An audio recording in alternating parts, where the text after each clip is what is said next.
Again, another short one to Stubbs, and he goes for the pull shot, and there's an appeal for a catch behind. Josh Inglis, I think, was following the appeal from Bartlett. Bartlett got rid of both openers cheaply today. Aidan Markram for a 4-ball naught in the first over, caught at mid-wicket, and Ryan Rickleton caught behind very, very well by Josh Inglis of Bartlett for 8.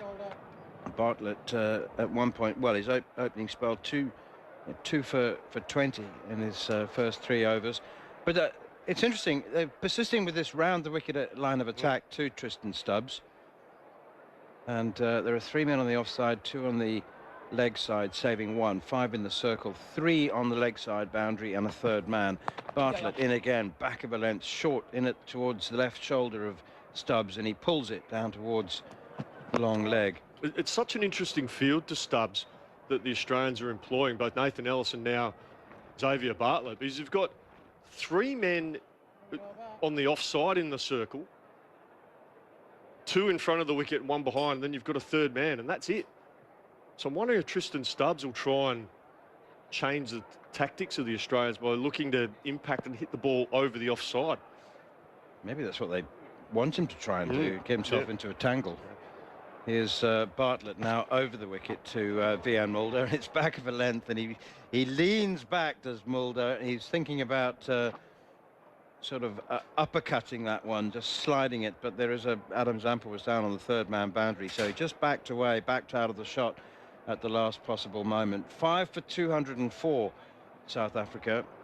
As it's quite difficult, it is, isn't it? Often with day-night games, they try and time the change of innings for the tea break or the dinner break, whatever you call it, between innings for when the sun actually goes down, the twilight. But that's not going to happen here. South Africa will, and the bowling side and the fielders will have to go through the transition. That's right. That can be quite tricky, but the lights look pretty good. What are you looking at? What have you pointed? What have you spotted? I think Josh Hazlewood is just coming into the attack to replace Marnus Labuschagne. So between Aaron Hardy, Travis Head and Marnus Labuschagne, Mitch Marsh has managed to get 9 overs out. So he'll need 1 more over at least out of those guys for his 5th bowler. Here is Hazlewood up to the crease now, bowls to Tristan Stubbs, who is pushing it back up towards mid-off. You know, one thing that Mitch Marsh does do as the captain is keeps the batsman thinking all the time. I mean, he's very proactive, and you get the sense that the batsmen are being reactive rather than setting the tempo and making the fielders and the bowlers bowl to him where he wants them. Marsh, because he's constant rotation of the bowlers. I was going to ask you actually how you think the bowlers might feel about that. I mean, no one's bowled more than 3 over spell.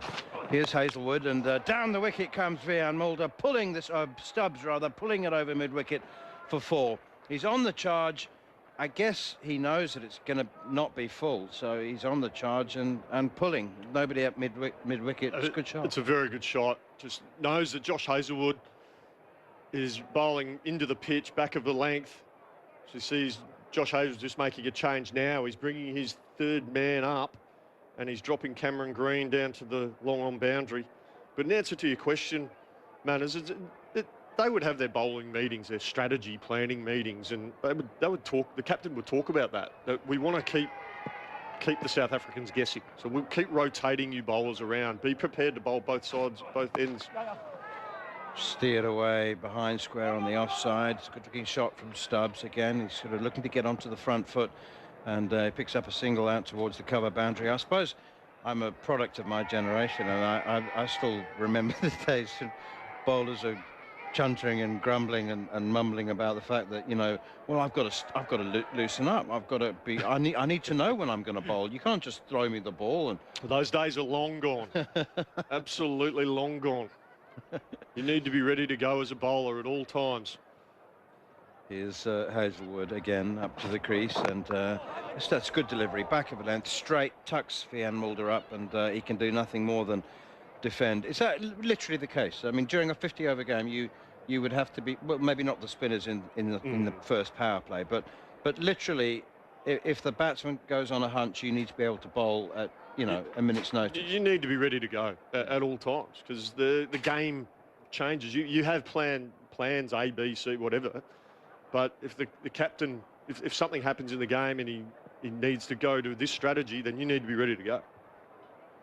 Here is Hazelwood again, and oh, he's on the charge and he's driving straight past mid-off and down to the boundary for 4. That's a very good shot. He's a very fine cricketer, Vian Mulder, as you will have noticed if you weren't aware of him before. He's 367, batting at number 3, captaining South Africa in a Test match against Zimbabwe. Then you'll hear about that during the dinner break. Excellent interview. Was that in Bulawayo? It was in Harare. It was Queen's Club. Yeah, Queen's Club. Queen's Club in Bulawayo. Yeah. Here is Hazelwood again, up to the crease now, bowls, and Mulder drives through cover, through extra cover, out to the sweeper on the boundary, which you will know, Alex Carey fields, is a very flat pitch. It is, yes, it's a nice pitch to bat on. Yeah, right. 367 is nothing to be sneezed at. It's you still got to score the runs, and Zimbabwe had a decent attack in that match. It's a wonderful, wonderful knock. I think I was telling you earlier when we were about Bulawayo. One thing that stood out for me is the coldest pool in world cricket. The hotel that we stayed in there, renowned as the coldest swimming pool. It was genuinely like an ice bath, Manners. The water comes from the mountains with the Matabele land. Right. So I'm just making that up. Oh, right. Okay. I have no idea why the water was so cold. It was freezing. I was going to say, I'm not sure there's any mountains down at Matabele land. There are. They're about 40 kilometres ago. Right. That's short and pulled away by Mulder out towards mid-wicket. But I know that the pool and the hotel, if you recall, I don't know whether it was geographically deliberately designed that way, but the pool is pretty much in the shade most of the day. It is. It very much is. It never warms up. It just never warms up. It was when the fitness trainer, the physios are right, you need to do recovery in the pool. It's, you know, no, or do warm up in the pool. No, you cool down in the pool. It's that cold. Ice bath. It's an ice bath. Round the wicket again, Xavier Bartlett bowling to Tristan Stubbs. It's short, it's pulled away out towards mid-wicket, and again it's gone straight to the field, a square leg actually. It's minus Labuschagne. I'm loving the fact that Marsh has got a very clear plan. Yeah. Xavier Bartlett is implementing it beautifully. The batsman knows exactly what that plan is, and he still can't do much about it. I reckon he's either deciding, do I just stay leg side and try and access over the offside, or do I take on the 3 men out on the fence? But he saw that Brevis got out a few overs back, doing exactly that. Bartlett in again, another bouncer, this time a proper head-high bouncer.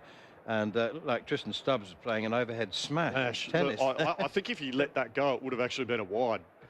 He somehow managed to keep it down as well. It was an overhead smash. It was, yeah. It's a Labuschagne at square leg. 15, love.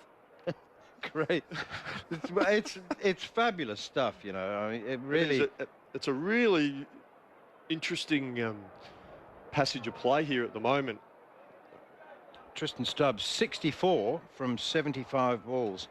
South Africa need him to bat deep into this innings. Now the short one, and he's miscued the pull shot.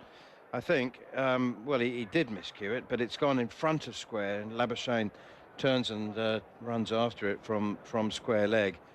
Actually wondering how Xavier Bartlett hasn't been called for more than 2 bounces in the over.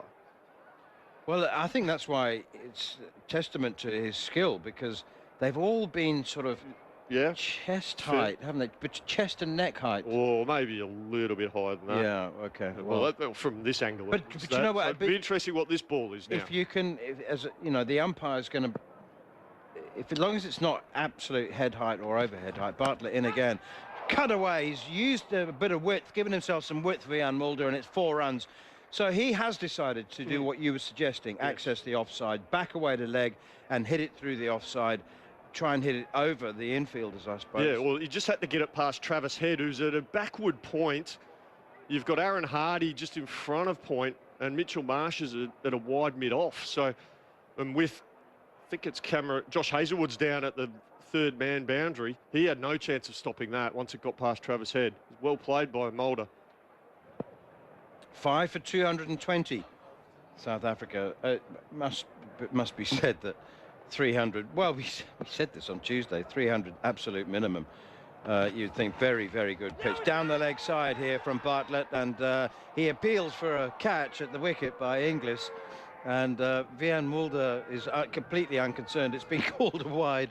I'm chuckling because Bartlett is imploring the umpire to give it out, and he's called it wide instead. Josh Inglis is thinking is pushing for this to be.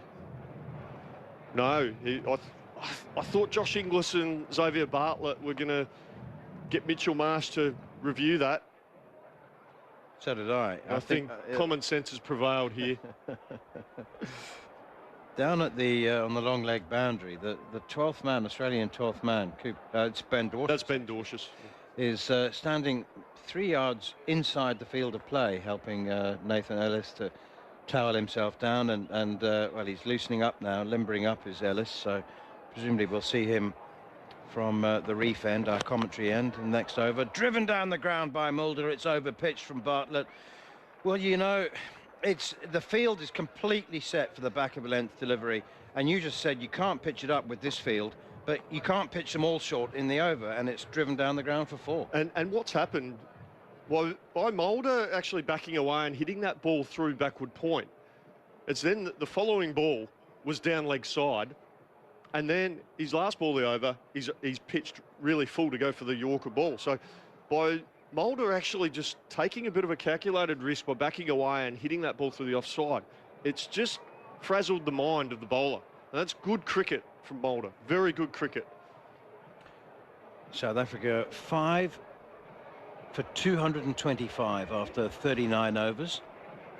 Obviously, third and final power play in the last 10 overs, where Australia can have just 4 players on the boundary. But there's really good innings this from Tristan Stubbs, 65 from 76 balls. Vian Mulder as well, 20 off 16, batting at 7. Hazelwood is in.